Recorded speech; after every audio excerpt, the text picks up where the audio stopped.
رہنمائی کے لیے قرآن رکھتے ہیں۔ وفاداری وطن سے ہو یہی قرآن کہتا ہے، وفاداری وطن سے ہو یہی قرآن کہتا ہے، ہم اپنے دل کے ہر گوشے میں ہندوستان رکھتے ہیں۔ تو آئیے اس کے بعد اردو زبان میں تقریر پیش کرنے کے لیے شعبہ عالمیت کے ہونہار طالب علم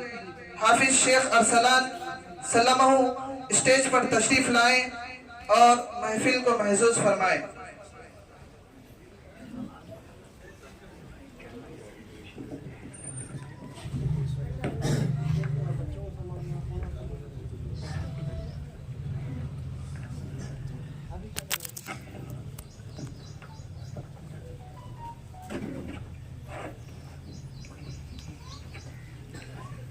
السلام علیکم ورحمۃ اللہ وبرکاتہ۔ نحمده ونصلی علی رسولہ الکریم، اما بعد۔ 100 بار سوارا ہے ہم نے اس ملک کے گیسوے برہم کو، 100 بار سوارا ہے ہم نے اس ملک کے گیسوے برہم کو، یہ اہل جنو بتلائیں گے کیا ہم نے دیا ہے عالم کو۔ محترم سامعین، تاہم آج کے اس یادگار دن میں جبکہ ہندوستان کے گوشے گوشے خطے خطے میں مختلف تنظیموں، اداروں، اسکولوں، کالجوں میں غیر معمولی دھوم دھام سے آزادی کا 78واں یوم آزادی منایا جا رہا ہے، غلام ہندوستان کی داستان، آزاد ہندوستان کی داستان سنائی جا رہی ہے، مجاہدین آزادی کو خراج عقیدت پیش کیا جا رہا ہے۔ ایسے وقت میں ہمیں ایک طرف ہمارے اسلاف اکابر علماء کرام کی قربانیاں یاد آ رہی ہے، جن کو آج نادانستہ طور پر نہیں بلکہ دانستہ طور پر نظر انداز کیا جاتا ہے، حالانکہ ان علماء کرام کی قربانیاں ناقابل تردید اور ناقابل فراموش ہے۔ لہٰذا ضرورت محسوس ہوئی کہ اس عظیم موقع پر ان کی قربانیوں پر روشنی ڈال کر ان کے کارناموں کو اجاگر کروں۔ اسی لیے آج میری تقریر کا عنوان جنگ آزادی میں علماء کرام کی قربانیاں ہے۔ عزیزان گرامی، ہمارے ملک عزیز کی تاریخ بڑی ممتاز اور بے مثال ہے، اس کی تاریخ روشن و تابناک بھی، تاریخ و سیاہ بھی ہے۔ مادر وطن پر منحوس دور ایسا بھی گزرا جس کی داستان سن کر آج بھی ہمارے کلیجے دہل جاتے ہیں۔ وہ دور انگریزی جارحیت کا دور ہے، وہ دور فرنگی ظلم بربریت کا دور ہے، وہ دور برطانوی سامراجیت کا دور ہے۔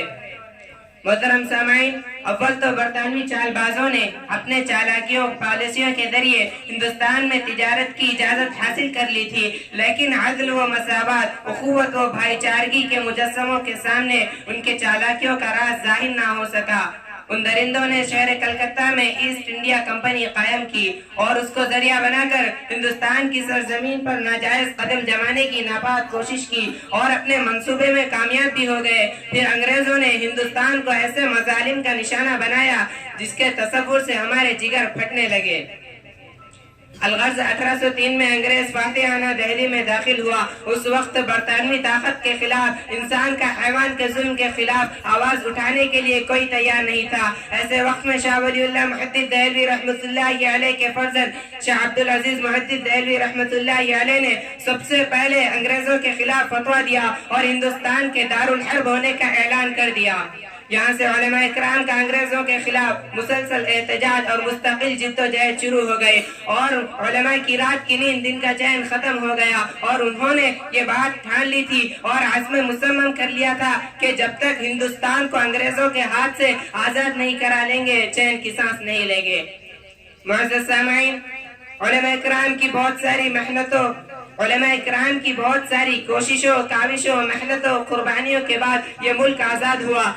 چاہے وہ قربانی کوشش ریشمی رومال کی شکل میں ہو، چاہے وہ قربانی کالے پانی کی جیل کی شکل میں ہو، چاہے وہ قربانی پانی پت کی لڑائی کی شکل میں ہو، چاہے وہ قربانی شاملی کے میدان کی شکل میں ہو، چاہے وہ قربانی شاہ عبدالعزیز رحمۃ اللہ علیہ کی ہو، چاہے وہ قربانی شاہ اسماعیل شہید رحمۃ اللہ علیہ کی ہو، چاہے وہ قربانی شاہ اسحاق رحمۃ اللہ علیہ کی ہو، چاہے وہ قربانی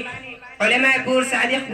چاہے وہ قربانی علماء صادق پور کی ہو، چاہے وہ قربانی سر احمد شہید رحمت اللہ علیہ کی ہو، چاہے وہ قربانی رشید احمد گنگوہی رحمت اللہ علیہ کی ہو، چاہے وہ قربانی حاجی امداد اللہ مہاجر مکی رحمت اللہ علیہ کی ہو، چاہے وہ قربانی مولانا قاسم نانوتوی رحمت اللہ علیہ کی ہو، چاہے وہ قربانی مولانا اشرف علی تھانوی رحمت اللہ علیہ کی ہو، چاہے وہ قربانی مولانا شیخ الہند مولانا محمود الحسن دیوبندی رحمۃ اللہ علیہ کی ہو، چاہے وہ قربانی شیخ الاسلام مولانا حسین احمد مدنی رحمۃ اللہ علیہ کی ہو، چاہے وہ قربانی ان 51,000 علماء اکرام کی ہو جنہوں نے اس ملک کی آزادی کے لیے جام شہادت نوش کیا۔ تاریخ گواہ ہے، دہلی کی چاندنی چوک سے خیبر تک کوئی درخت ایسا نہ تھا جس پر کسی عالم دین کی لاش لٹکی ہوئی نہ ہو۔ معلوم ہوا اس ملک کی آزادی میں علماء اکرام کا ایسا کردار رہا ہے جس کو فراموش کر دینا اور ان کی تاریخ کو پس پشت ڈال دینا سراسر ناانصافی اور بے وفائی کی بات ہے۔ جب گلستان کو خون کی ضرورت پڑی سب سے پہلے ہماری ہی گردن کٹی، پھر بھی کہتے ہیں ہم سے یہ اہل وطن، یہ چمن ہمارا ہے تمہارا نہیں، وما علینا الا البلاغ والسلام۔